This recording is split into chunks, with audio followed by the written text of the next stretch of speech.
қоршаған ортаны жақсартуға бағытталған технологиялар.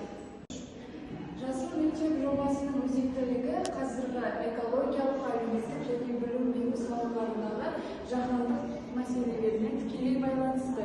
Бұл жобаның маңызды екенін бірнеше бағытпен сипаттап өтейік. Біріншіден, экологиялық тәрбие. Қазіргі таңда климаттың өзгеруі, табиғи ресурстардың сарқылуы сияқты мәселелер көкейкесті. Жасыл мектеп оқушыларға табиғатқа жанашыр болуды, экологиялық сауаттылықты үйретеді. Сонымен қатар қалдықтарды сұрыптау, ағаш егу сынды әрекеттерге баулиды.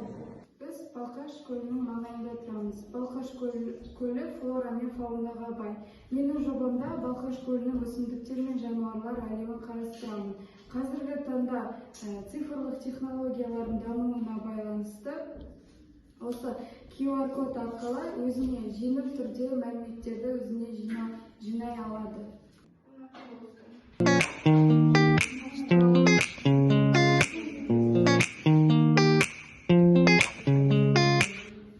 Ал енді жануарлардың бір түрі балқаш алабұғасы. Бұны QR кодтайық.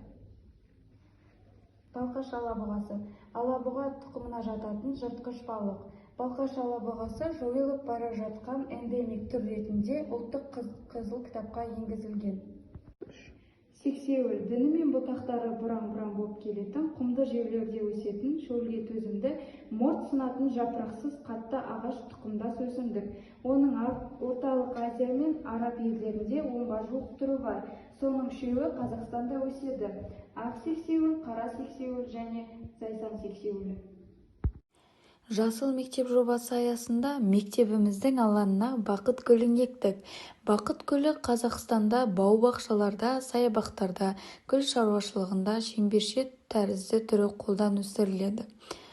Бақыт гүлі әдемілік пен нәзіктіктің символы.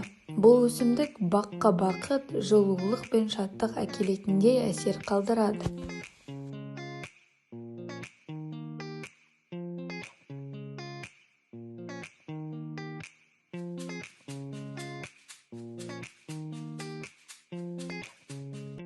Жасыл мектеп жобасы оқушылардың табиғатқа деген сүйіспеншілігін арттыру, экологиялық сана қалыптастыру және қоршаған ортаны қорғауға деген жауапкершілікті дамыту мақсатында жүзеге асырылды.